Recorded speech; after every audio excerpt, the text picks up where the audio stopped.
Hey guys, so today I'm going to be talking to you about carbohydrates, what they are, why we use them, why they're important. So, yeah, this is all about carbohydrates. Now, what are carbohydrates? So, carbohydrates essentially sugars that your body uses as a source of fuel. They come in three different forms. So, we've got simple sugars. Now, there are three versions of those, but the most obvious one that you'll know will be glucose. So imagine getting some white sugar, pouring it into a tea or a coffee. That is a very immediate source of energy, and it will be very simple, and it's most likely to be glucose.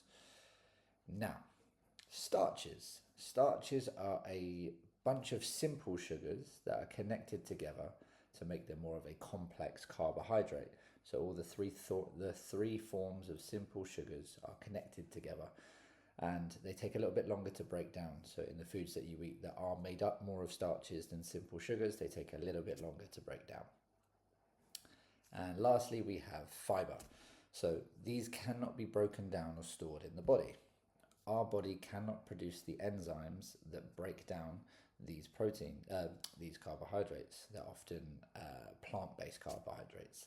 So cows and stuff, they can do that because they are herbivores and they can chow down on a bunch of grass and break that down for carbohydrates for energy, whereas we can't do that.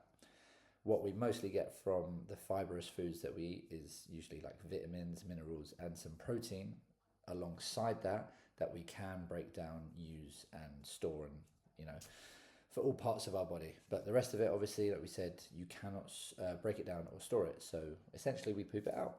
And it's obviously to make sure that we are going pretty regularly, which is why it's very, very important in the diet. Now, storage tanks. So we're going to be looking at carbohydrates as storage. So when you eat these sugars or these starches, your body is going to break it down into glucose. Now, some of that glucose will stay in your bloodstream and you're going to be using it pretty immediately for energy. Your brain's using glucose all the time. And yeah, if you're going to be running for a bus or having to play with your kids, you're going to need some glucose in your body so that you can have an instant access to some energy. The rest of the glucose is essentially going to reconnect together and then be stored in your muscles and in your liver. And this is called glycogen. You've probably heard it before, called muscle glycogen or liver glycogen. It's essentially stores of carbohydrates. Now, what I want you to do is think of that as a fuel tank, a petrol tank in a car that is obviously you can fill it up all the way and it can be at zero.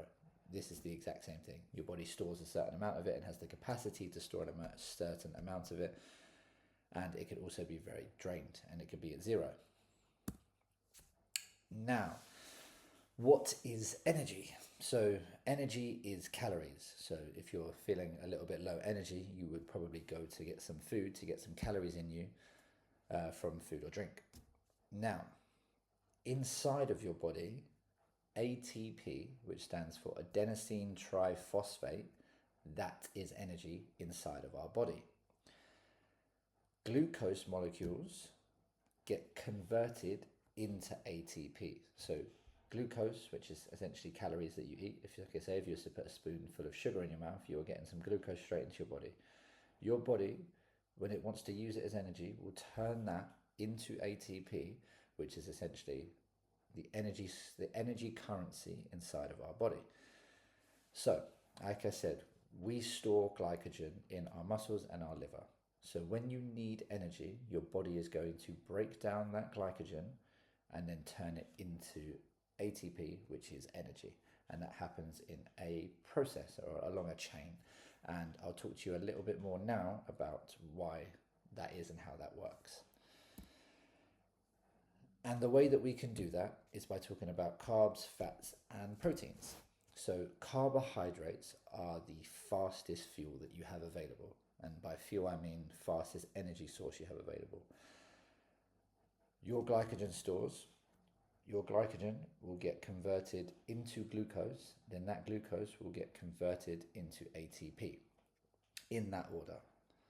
So by having glycogen stores, you have the capacity for faster fuel, essentially faster ATP and therefore faster energy. So like I said, if you're about to be going to be playing with your kids, your body's going to recognize that by the demand that you're putting on it, or if you've got a very focused piece of work that you got to get to, your brain uses a lot of glucose as well. So that's another reason why it's quite important, as I probably already mentioned. But it's a very, very fast source of energy. Fats give you a lot of energy, so they give you a lot of ATP. But the biggest problem is it takes too long. Fats are slower at giving you that energy. So when the demand is very immediate, so if we're talking about strength training or doing HIIT training or going out on a run, you're going to need carbohydrates to be your main source of energy more than fats are, because fats will just take too long. So you won't be able to put out a high output of performance because fats are quite a slow one, which is why, as you've probably seen or you probably heard, that you are more likely to burn your fats at more steady state parts of your day, just lower parts of your day, because the demand isn't that high. You're not running, you're not doing a lot of things, you're just walking around, just sitting down, doing a bit of work. You are mostly going to be using fats, but fats are always being used in unison to give you energy. You're just going to flick more from one towards the other, depending on how immediately you need it. So like I said, carbohydrates are a very fast source of fuel. Fats give you a lot of energy, but it takes too long. And the last one is obviously protein. You want to build muscle and repair tissue. You do not want to be using protein as a source of energy. You need it for the other things, like I just said. Now, the danger of cutting out carbohydrates. I have seen so many people that talk about cutting out carbohydrates, saying it's a great way to lose weight and it's a great way to get healthy. But here's the reality. So like I said, your glycogen tank is like your fuel tank in your car. Once you start to go on drives and you start to use it in your day-to-day life, in your training, playing with your kids, whatever you're doing, you are going to be draining that glycogen tank, that carbohydrate tank. Without dietary carbohydrate, so getting food in by eating bananas, rice, potatoes, that fuel tank is going to drain and drain and drain. And when it's draining, it will eventually reach zero. So the cost of that is you're going to have very, very low energy. You're going to have some brain fog. So like I said, your brain uses glucose quite a lot. It's going to impact how hard you can go in your training sessions. And because of that, it's going to affect how much muscle you can build and the steps you're taking in the gym to get towards the goals that you want to achieve.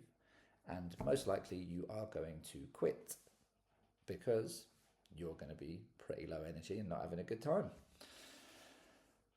Now, there is only one way you are going to gain fat from eating carbs, and that is if you eat too many carbs. Because again, it always comes down to calories in versus calories out. If you eat too many calories in your day-to-day life, you will gain fat. Carbohydrates, like we say, you burn them all the time. Glucose is readily available to be used as energy. The ones that aren't are being stored as glycogen, and you have a certain amount of glycogen that you can store.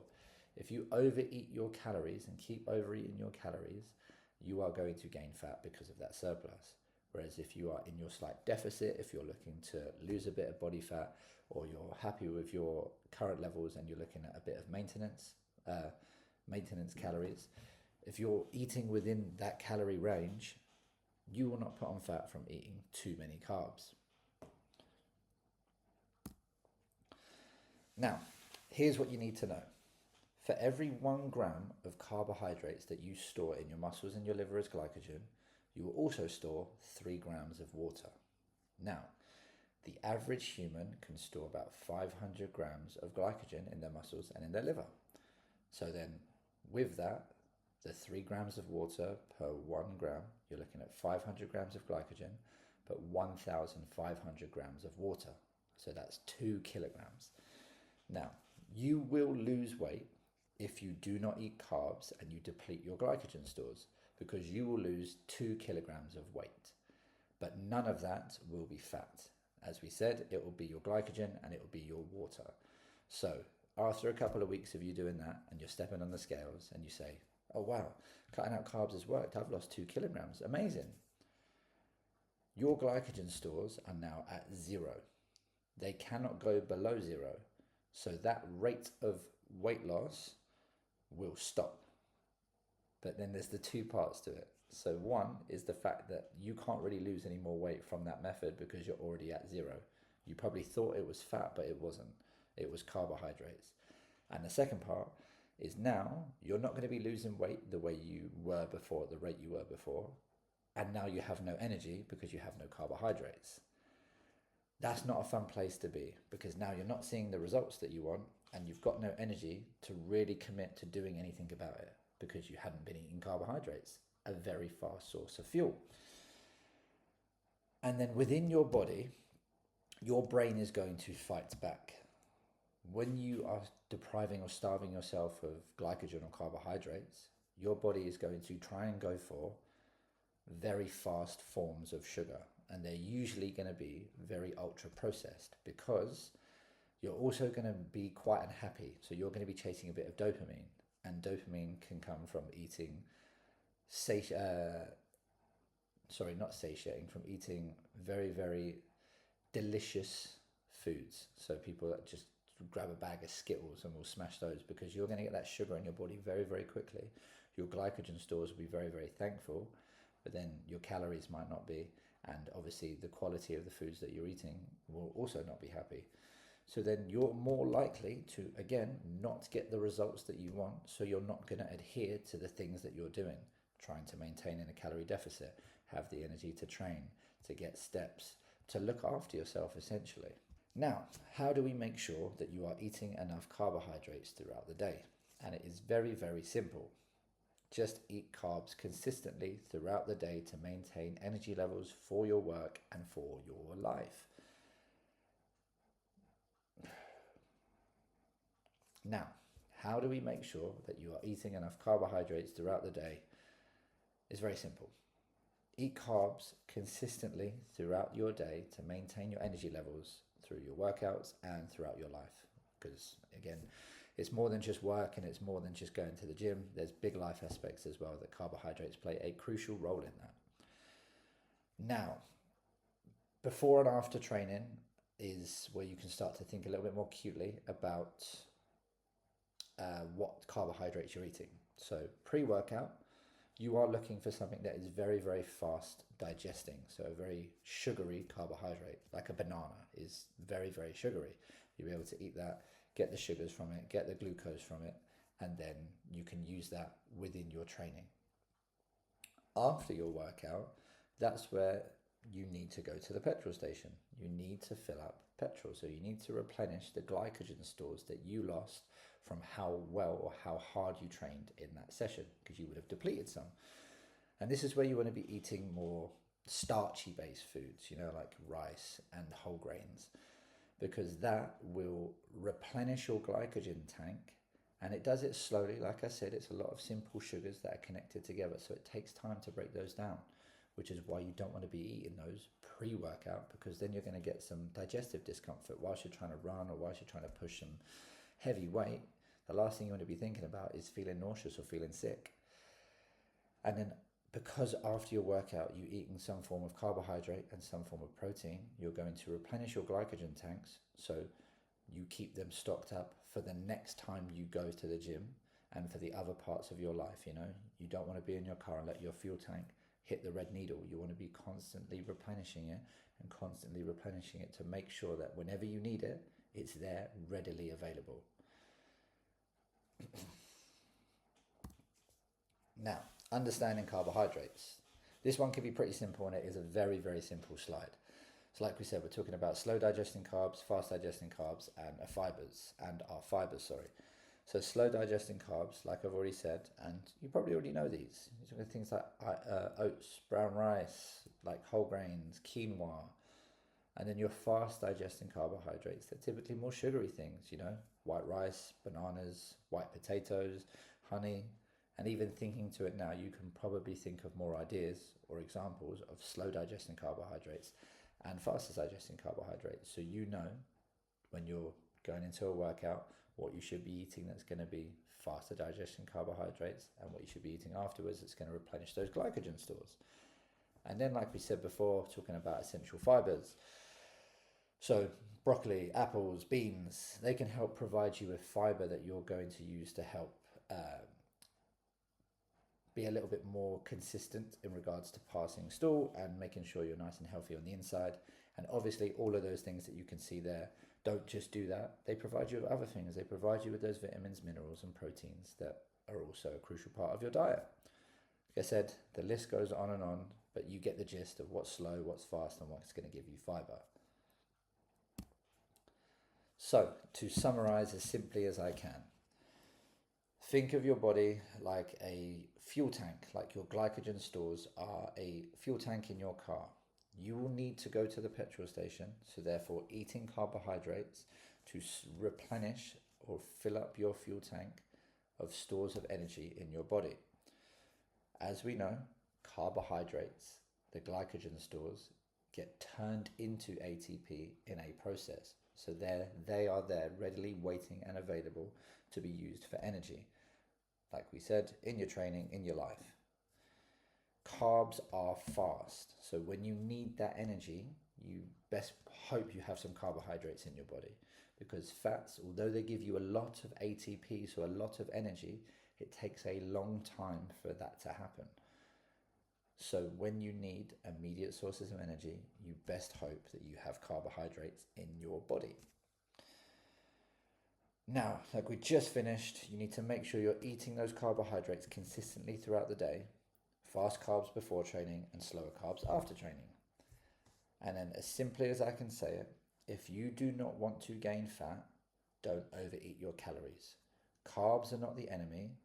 Over consuming calories that could come from carbohydrates, if I just go and smash 7 tubs of Pringles right now, I'm going to be getting a lot of carbohydrates and a lot of fat. I will have overeaten my calories, and that surplus will turn those carbohydrates into fat that I will store. Make sure you stick to your calories. Make sure you're eating carbohydrates consistently throughout the day, and you will be energized for your training sessions, for your work life, and for your social life. It really can be that simple. I hope this has been helpful for you.